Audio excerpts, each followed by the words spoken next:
We spend a vast amount of time and energy trying to keep fragile things alive. You amend the soil, you space the plants perfectly, you water deeply, and you are still entirely at the mercy of the weather, the pests, and the sheer biological reality of the things we choose to grow. Our tomatoes need staking in shade cloth. Our cucumbers develop mildew if the humidity shifts even a few degrees. We coax these delicate temperate crops out of the ground, completely unaware that there is a plant uniquely equipped to thrive in the absolute worst conditions imaginable. A plant where you can eat the leaves, the pods, the flowers, and the roots. When the heat spikes and the rain stops, Moringa oleifera simply pushes out more leaves. It regularly reaches 15 feet in a single season, growing in degraded soil with almost no supplemental water. We treat agriculture like a war of attrition against the natural world, trying to force delicate vegetables to survive. Meanwhile, we completely ignore the biological powerhouses that are specifically designed by nature to do the heavy lifting for us. This chart shows how Moringa's nutritional profile compares to standard supermarket staples. Gram for gram, its leaves contain 7 times the vitamin C of oranges, 4 times the calcium of milk, and 4 times the vitamin A of carrots. Even more unusual for a leafy green, it is one of the rare plants on Earth containing all 9 essential amino acids, locking together to form a complete protein. Traditional cultures across India, Southeast Asia, and parts of Africa have cultivated it for centuries. Scientists regularly refer to it as the most useful tree on Earth. So if a plant genuinely provides massive amounts of vitamins and complete protein, you'd expect to see it front and center in the produce aisle. The fact that you don't see it isn't an accident of biology.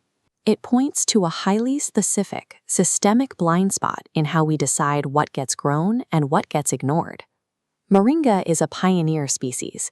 It throws down a massive taproot, acting as a biological anchor to access deep water tables regular vegetables can't reach.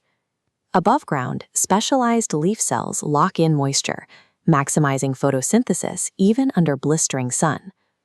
The leaves keep a person fed, but when the tree matures, it produces long, ribbed pods containing dried seeds, and this is where the biology shifts from impressive to almost entirely unbelievable. Crushing mature seeds into bacteria-laden water triggers a biological reaction. Naturally occurring cationic proteins act as a coagulant, magnetically binding to suspended dirt and bacteria. They form heavy flocks that sink straight to the bottom, safely removing up to 99% of the bacteria. One tree provides dense nutrition, survives severe drought, and clarifies drinking water. Biological processes that usually require synthetic supplements and chemical treatments. This natural system delivers essential functions without industrial overhead. If it works this efficiently, the obvious question is why we aren't planting it in every community garden. The answer lies in a concept called the winner's history. The history we inherit is written by the victors, and the exact same rule applies to our food. The plants that conquered the global market are not necessarily the most nutritious or the most resilient. They are simply the ones that survive the modern logistics of global commodification. Take the supermarket tomato. We did not breed the standard modern tomato for flavor or vitamin density. We bred it to develop a thick enough skin to sit in a wooden crate and survive a 3,000-mile truck ride without bruising. Moringa fails this specific test. The leaves are incredibly fragile. Once picked, they begin to wilt and break down within a few hours. You cannot pack them into a plastic clamshell, stick them on a refrigerated truck in California, and sell them in New York a week later. The agricultural industry didn't sideline this plant because it lacks value for human health. They ignored it because you cannot easily monetize a fresh crop that fails the physics of a shipping container.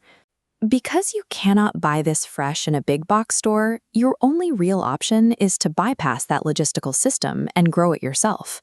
While Moringa is a tropical tree, temperate zone growers successfully treat it as a fast-growing annual. You start the seeds indoors, give the taproot a deep, well-draining container, and then transplant it into the hottest, most unforgiving spot in your yard.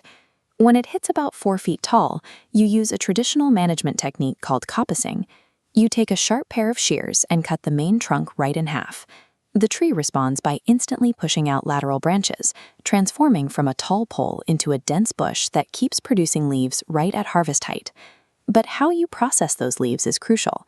If you harvest a bundle and hang it in a sunny window to dry, the ultraviolet light quickly destroys the vitamin A and degrades the beta-carotene, turning the leaves a washed-out yellow.